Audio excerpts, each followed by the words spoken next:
नमस्कार, आप देख रहे हैं 4 टीवी और आपके साथ मैं हूं प्रियंका सिंह। हमारे इस खास बुलेटिन हमारा उत्तर प्रदेश में आप सभी का एक बार फिर से बेहद स्वागत। और बुलेटिन का आगाज करेंगे बड़ी और अहम खबर के साथ। लखनऊ स्थित मुख्यमंत्री आवास पर उत्तर प्रदेश के मुख्यमंत्री योगी आदित्यनाथ से हरियाणा सरकार के कृषि और किसान कल्याण, पशुपालन, डेयरी और मत्स्य पालन मंत्री श्याम सिंह राणा ने शिष्टाचार भेंट की है। इस मुलाकात में हरियाणा सरकार के पूर्व कृषि मंत्री कन्वर पाल भी मौजूद रहे। भेंट के दौरान दोनों राज्यों के बीच कृषि, पशुपालन, डेयरी और मत्स्य क्षेत्र में सहयोग और अनुभव साझा करने को लेकर सकारात्मक चर्चा हुई है। सरकार द्वारा किसानों की आय बढ़ाने, डेयरी उद्योग को सशक्त करने और मत्स्य पालन में आत्मनिर्भरता की दिशा में किए जा रहे कार्यों की सराहना की गई है। मुख्यमंत्री योगी आदित्यनाथ ने भी हरियाणा सरकार की योजनाओं की प्रशंसा करते हुए कहा कि दोनों राज्यों के बीच आपसी समन्वय से ग्रामीण अर्थव्यवस्था को मजबूती मिलेगी। मुलाकात सौहार्दपूर्ण माहौल में संपन्न हुई।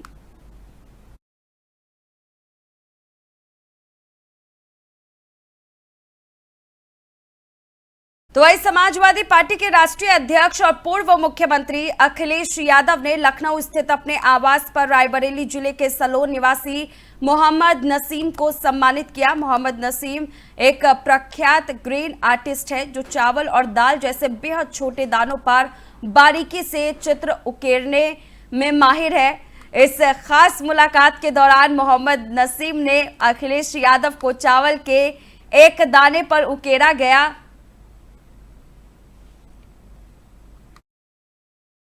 भेंट किया, जिसे देखकर अखिलेश यादव ने उनकी कला की प्रशंसा की। इसके साथ ही उन्होंने सांसद डिंपल यादव और उनके बच्चे के भी सूक्ष्म चित्र भेंट किए जो उनके कौशल का परिचालक थे।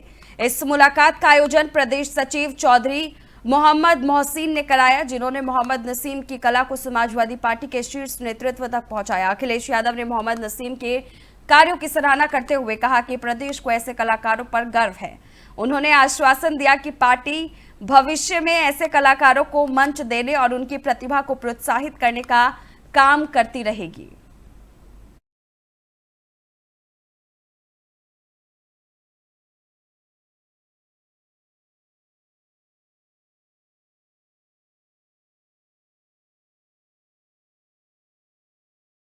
वहीं उत्तर प्रदेश की पुलिस ने बड़े पैमाने पर नई नियुक्तियों की दिशा में एक ऐतिहासिक कदम उठाया है। आगामी 15 जून को प्रदेश सरकार द्वारा 60,244 नव नियुक्त कांस्टेबलों को नियुक्त पत्र वितरित किए जाएंगे। इस भव्य कार्यक्रम को लेकर तैयारियां अंतिम चरण में हैं। उत्तर प्रदेश के डीजीपी राजीव कृष्ण ने नियुक्ति पत्र वितरण समारोह से पहले सुरक्षा और व्यवस्थाओं की व्यापक समीक्षा की। उन्होंने बताया कि समारोह लखनऊ में आयोजित होगा, जहां केंद्रीय गृह मंत्री अमित शाह मुख्य अतिथि के रूप में शामिल होंगे। साथ ही मुख्यमंत्री योगी आदित्यनाथ भी मौजूद रहेंगे।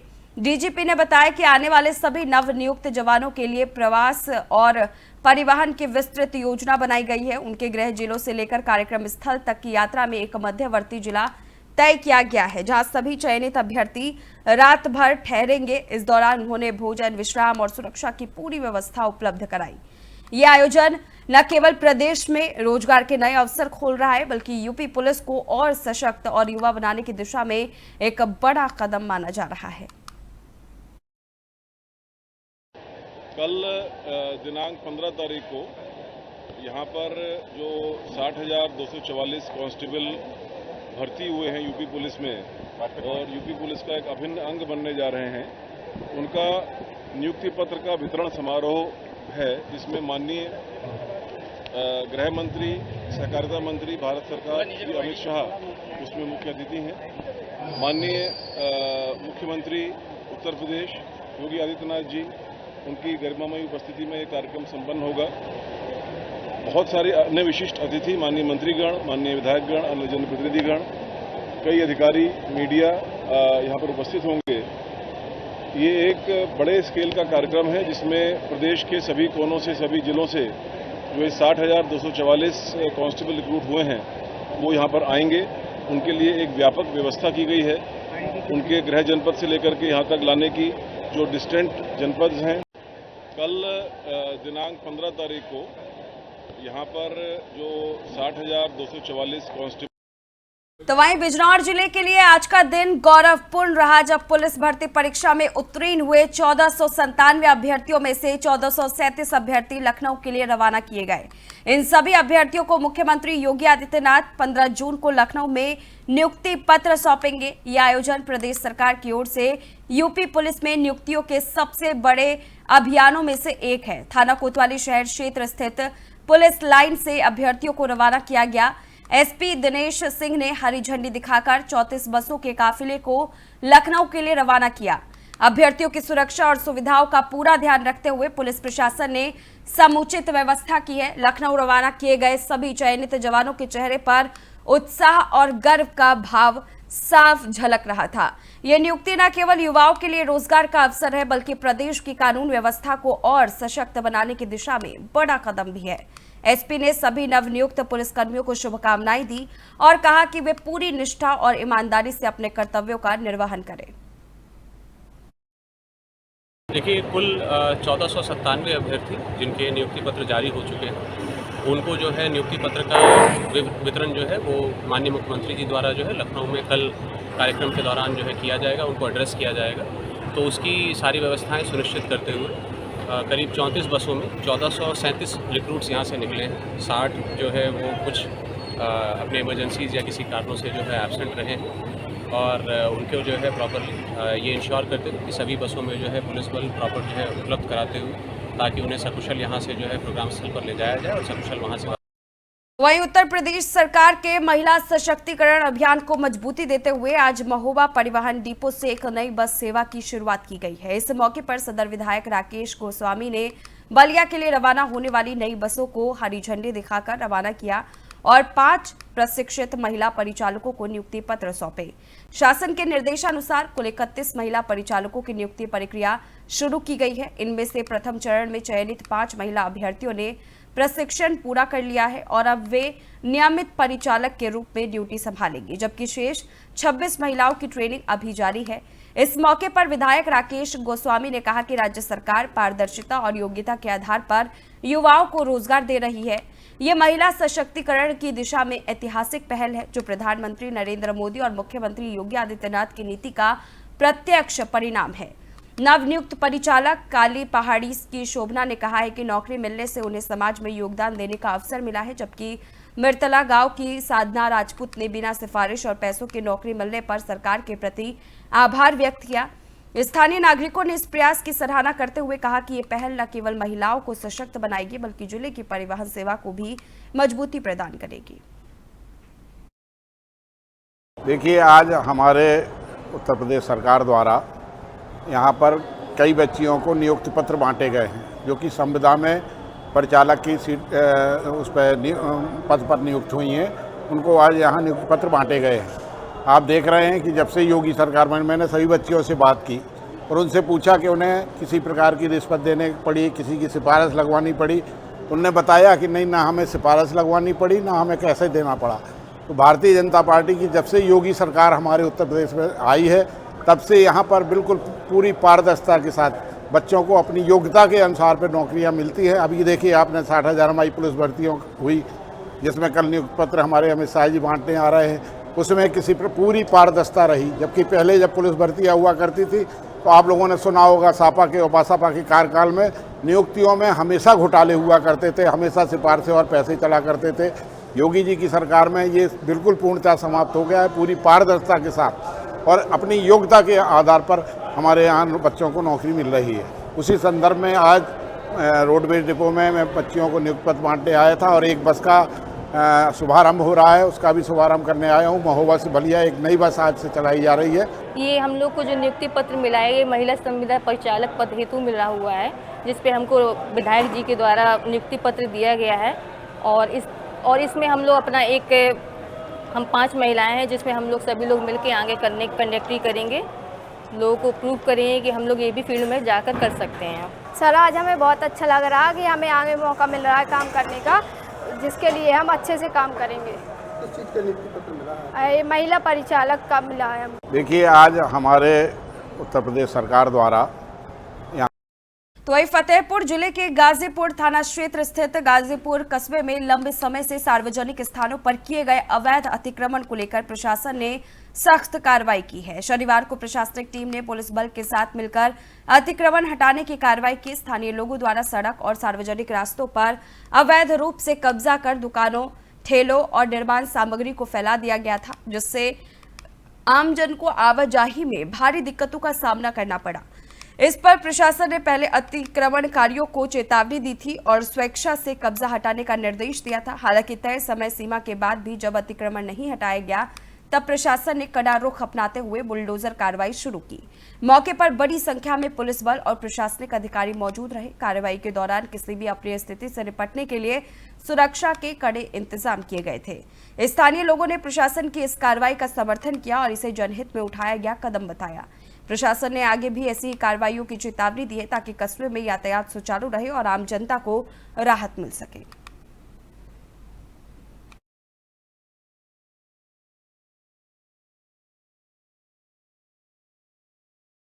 अलीगढ़ में 3 जून की रात हरदुआगंज क्षेत्र में 2 फाइनेंस कंपनी के कर्मचारियों के साथ लूट की घटना का खुलासा पुलिस ने कर दिया है। इस संबंध में अलीगढ़ ग्रामीण क्षेत्र के एसपी अमृत जैन ने जानकारी देते हुए बताया कि मामले की गंभीरता को देखते हुए तत्काल मुकदमा दर्ज कर कई टीमें गठित की गई थी। पुलिस टीमों द्वारा की गई कार्रवाई में आज 5 आरोपियों को गिरफ्तार कर लिया गया है। इनके कब्जे से लूट के 10 लाख रुपए भी बरामद किए गए हैं। प्रारंभिक पूछताछ में ये सामने आया कि सभी आरोपी पहले से ही इस वारदात की योजना बना रहे थे और फाइनेंस कर्मियों की गतिविधियों पर निगरानी रख रहे थे। एसपी अमृत जैन ने बताया कि आरोपियों से पूछताछ के बाद उन्हें न्यायिक हिरासत में भेजा जा रहा है और बाकी बचे संभावित सहयोगियों की तलाश की जा रही है।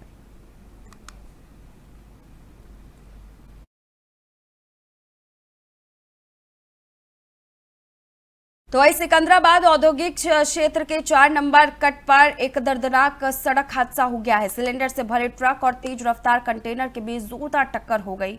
इस टक्कर में कंटेनर चालक की मौके पर ही दर्दनाक मौत हो गई। मृतक की पहचान कोलकाता निवासी परवेज के रूप में हुई है। हादसे की सूचना मिलते ही सिकंदराबाद कोतवाली पुलिस मौके पर पहुंची और पंचनामा भरकर शव को पोस्टमार्टम के लिए जिला अस्पताल भेज दिया गया है। टक्कर इतनी जबरदस्त थी कि दोनों वाहनों के पटखच्चे उड़ गए।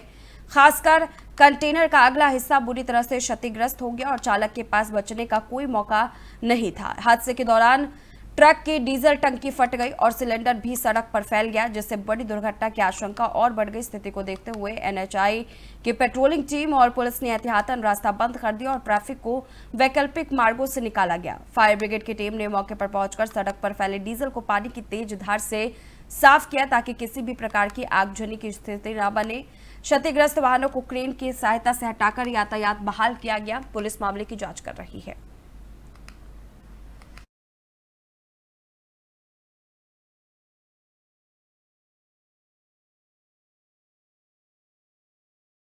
उत्तर प्रदेश के हापुड़ के गढ़ मुक्तेश्वर थाना क्षेत्र में 14 साल की बच्ची के साथ यौन शोषण की एक भयावह घटना सामने आई है, जहां एक मौलाना ने मदरसे के अंदर पीड़िता के साथ दुष्कर्म किया।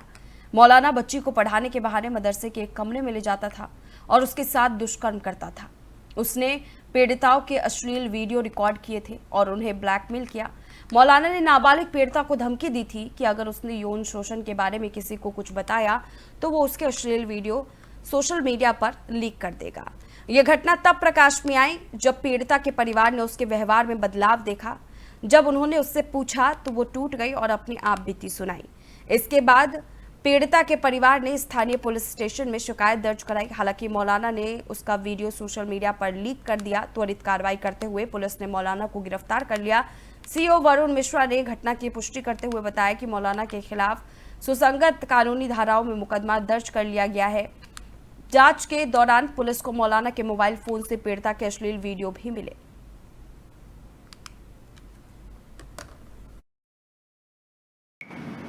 आज थाना गढ़मुक्तेश्वर पर एक तहरीर प्राप्त हुई, जिसमें वादी द्वारा बताया गया कि उसकी नाबालिग पुत्री जो गांव के ही एक मदरसे में पढ़ने जाया करती थी, उसके साथ मदरसे में पढ़ाने वाले एक मौलाना द्वारा दुष्कर्म किया गया। उसकी वीडियो बना ली गई तथा ब्लैकमेल करता रहा। कुछ समय पूर्व मौलाना द्वारा उक्त वीडियो वायरल कर दी गई। उक्त तहरीर पर तत्काल मुकदमा पंजीकृत कर लिया गया तथा अभियुक्त मौलाना को गिरफ्तार कर लिया गया तथा आवश्यक विधिक कार्रवाई कराई जा रही है। आज थाना गढ़मुक्तेश्वर पर एक तहरीर प्राप्त हुई जिसमें वादी द्वारा बताया गया कि उसकी नाबालिग पुत्री जो गांव के ही एक मदरसे में पढ़ने जाया करती थी, उसके साथ मदरसे में पढ़ाने वाले एक मौलाना द्वारा दुष्कर्म किया गया। उसकी वीडियो बना ली गई तथा ब्लैकमेल करता रहा। कुछ समय पूर्व मौलाना द्वारा उक्त वीडियो वायरल कर दी गई। उक्त तहरीर पर तत्काल मुकदमा पंजीकृत कर लिया गया तथा अभियुक्त मौलाना को गिरफ्तार कर लिया गया तथा आवश्यक विधिक कार्रवाई कराई जा रही है। आज थाना गढ़मुक्तेश्वर पर एक तहरीर प्राप्त हुई जिसमें तो वही उत्तर प्रदेश के सहारनपुर जिले के गंगोह थाना क्षेत्र स्थित तितरो कस्बे में पुलिस व्यवस्था को लेकर बड़ा सवाल खड़ा हो गया है। सालियर चौराहे पर दिन दहाड़े एक दुकानदार के साथ लूट की घटना हुई और वो भी पुलिस चौकी से महज 20 कदम की दूरी पर। दुकानदार तेजपाल हलवाई ने बताया कि वो दुकान पर मौजूद था, तभी दो युवक बाइक पर सवार होकर आए और बातों बातों में मारपीट शुरू कर दी।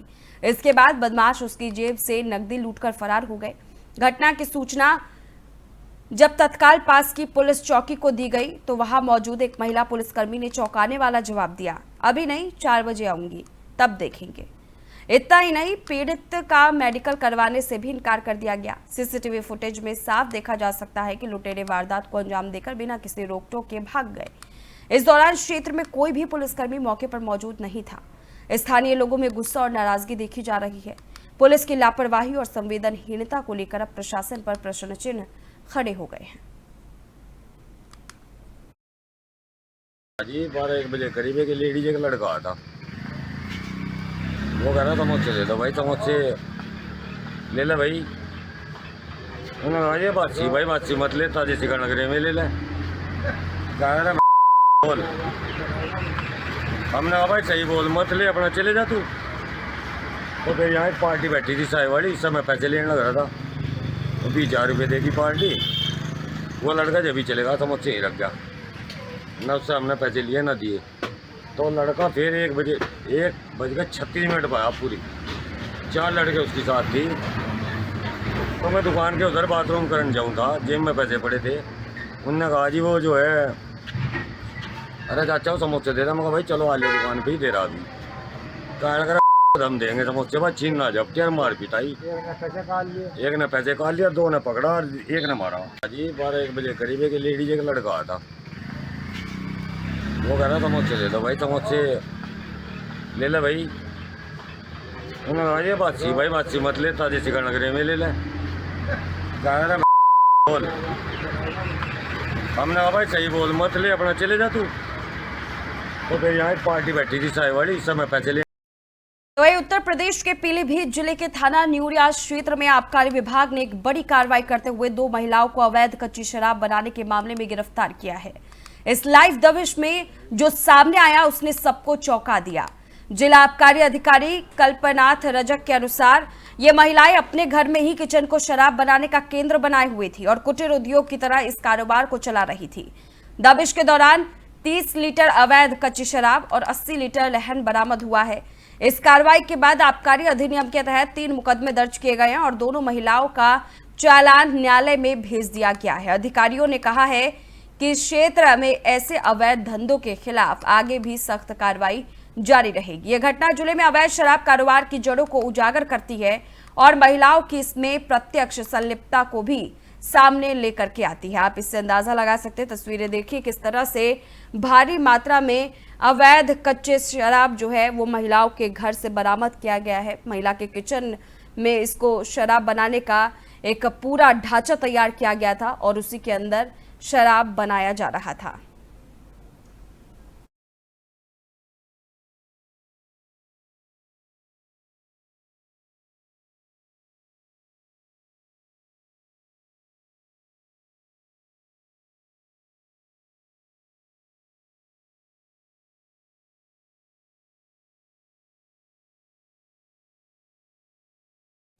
तो कभी दिन में मौसम बदल रहा है तो कभी रात में मौसम बदल रहा है। मौसम कब किस समय बदल जाए इसका कोई भी अंदाजा लगा पाना आसान नहीं है और इन्हीं बदलते मौसमों के पीछे कारण बहुत बड़ा है। इसको समझने के लिए हमारी ये रिपोर्ट देखिए। भारत में इस साल मानसून की शुरुआत समय से पहले ही हो गई है। देश के कई राज्यों में तो पहले से ही बारिश हो रही है। दिल्ली एनसीआर में लगातार नौतपा बेअसर रहा है और इसके अलावा मौसम विभाग यानी आईएमडी ने देश के कई हिस्सों में आंधी, तूफान, तेज हवाओं और भारी बारिश का अलर्ट जारी किया है। वहीं केरल और महाराष्ट्र में तो मानसून ने पहले ही दस्तक दे दी है। आपको बता दें कि हर साल देश में मानसून 1 जून या उसके बाद से शुरू होता था, लेकिन इस बार पहले ही मानसून की शुरुआत हो चुकी है।